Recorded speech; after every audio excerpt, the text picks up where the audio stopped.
मैं PM Meena, associate professor in history, government college Lalsot. आज हम BA पार्ट प्रथम इतिहास के प्राचीन भारतीय इतिहास की जानकारी के जो स्रोत है उनमें आगे चर्चा करेंगे पिछले वीडियो के आगे से। जैसा कि हमने पिछले वीडियो में बताया था कि अशोक के जो अभिलेख थे वो 1837 में जेम्स प्रिंसेप के द्वारा पढ़े गए थे और उन अभिलेखों से हमें अशोक का जो इतिहास है वो एक नए ढंग से लिखा गया, क्योंकि उससे पहले अशोक के बारे में इतनी जानकारी नहीं थी और हम उसे एक सामान्य शासक के रूप में ही जानते थे। लेकिन जैसे ही अभिलेखों से उसका विस्तृत साम्राज्य, उसकी शासन व्यवस्था, उसके धर्म और इनकी जानकारी मिली, उससे अब ये हमें सिद्ध हो गया कि अशोक एक प्राचीन भारत में महान शासक हुआ था। और ये सब किससे हुआ, हमें जानकारी उनके अभिलेखों से मिली है। अशोक के बाद के जो अभिलेख हैं उनको हम दो भागों में बांटते हैं, एक तो सरकारी अभिलेख और एक निजी अभिलेख। सरकारी अभिलेख से तात्पर्य है कि राजा महाराजाओं के द्वारा लिखे हुए जो अभिलेख थे, जो उन्होंने अपने राज कवियों, विद्वानों से अपने राज्य के बारे में लिखवाए थे। और इनमें जैसे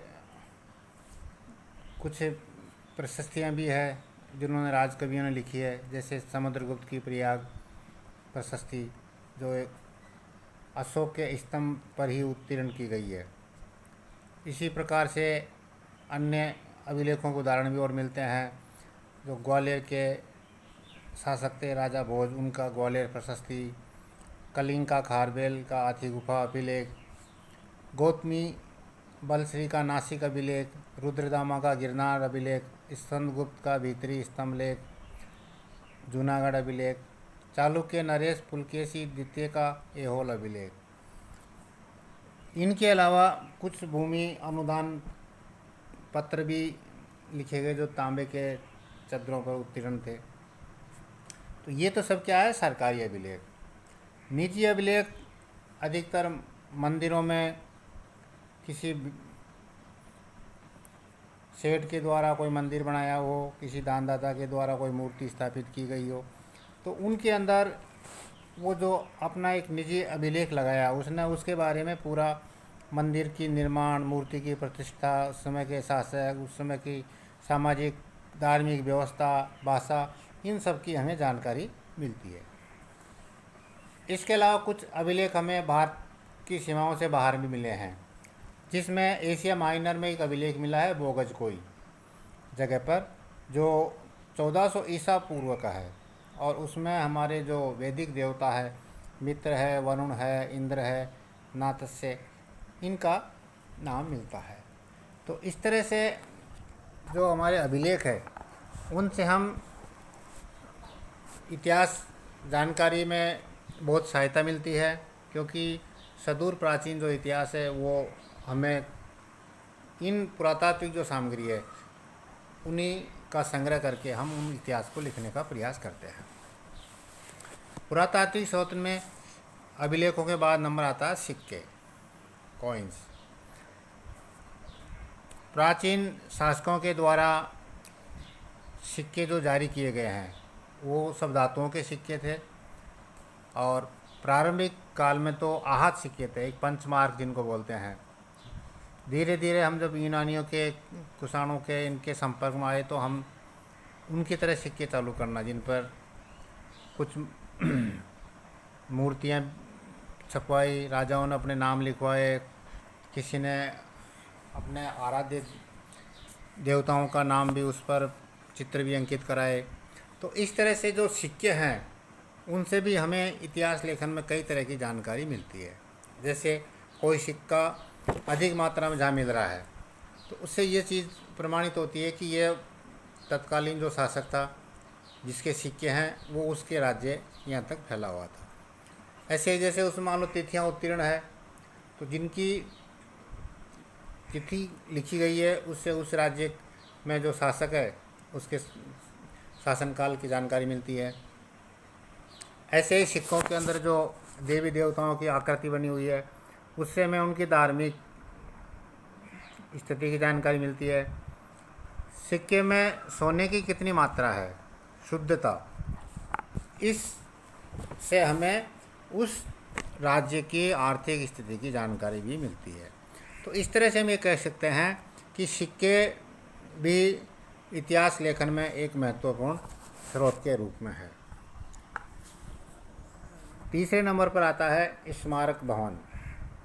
प्राचीन काल से महलों मंदिरों की शैली वास्तुकला के विकास पर पर्याप्त प्रकाश पड़ता है और इनकी अलग अलग शैली रही है। जैसे उत्तरी भारत में है नागर शैली में है, दक्षिण भारत की द्रविड़ शैली है, और इन दोनों का जो बीच का है जिनमें दोनों शैलियों का प्रभाव है उसको हम वेसर शैली कहते हैं।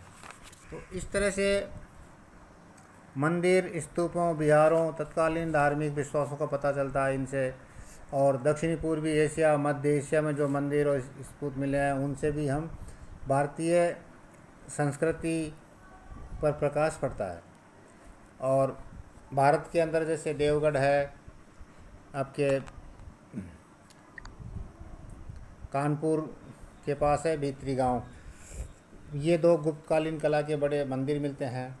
तो इस तरह से जो स्मारकों को देखकर भी भिन्न भिन्न काल के कलाओं का अध्ययन किया जा सकता है और हमें इनसे बहुत सारी जानकारी मिलती है।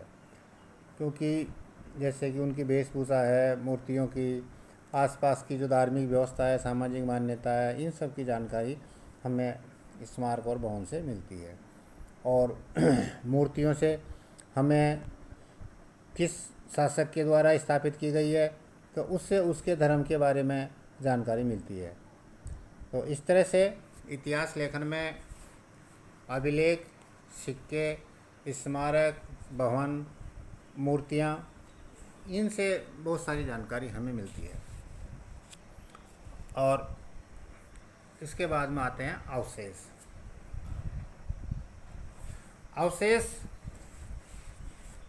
से हमारा तात्पर्य है कि पुरानी जो हमारी बस्तियां थी, जो उनके स्थलों का आज हम उत्खनन कर रहे हैं, उनसे जो हमें सामग्री मिलती है वो अवशेष की श्रेणी में आती है। इसमें प्रागैतिहासिक काल, आदि ऐतिहासिक इतिहास पर बहुत प्रकाश पड़ता है।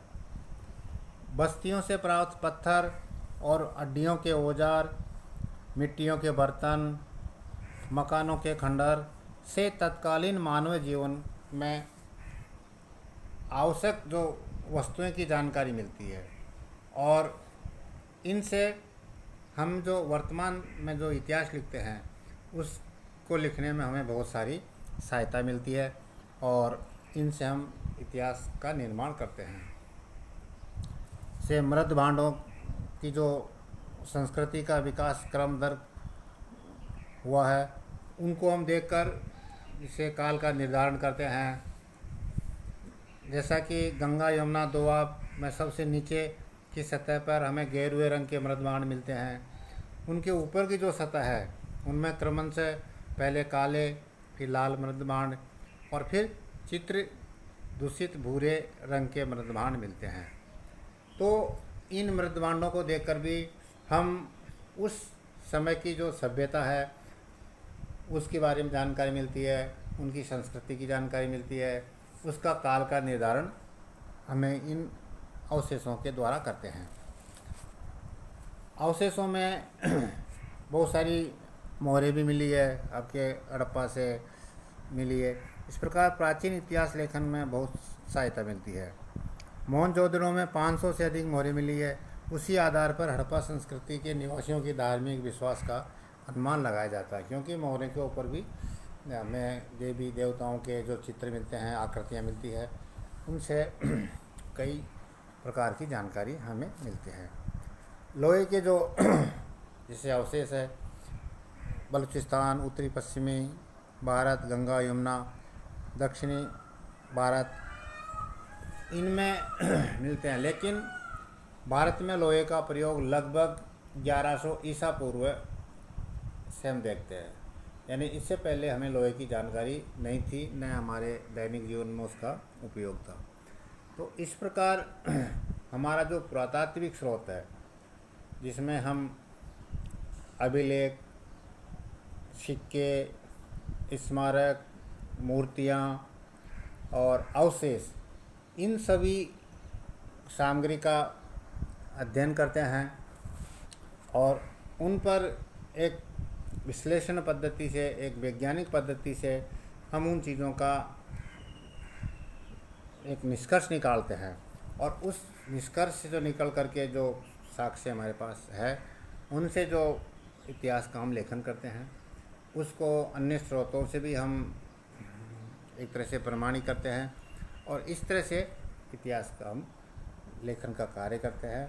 तो इस तरह में कह सकते हैं कि इतिहास के, प्राचीन इतिहास के लेखन में जो पुरातात्विक सामग्री है, यानी पुरातात्विक जो स्रोत है, उनका बहुत ही महत्वपूर्ण स्थान है।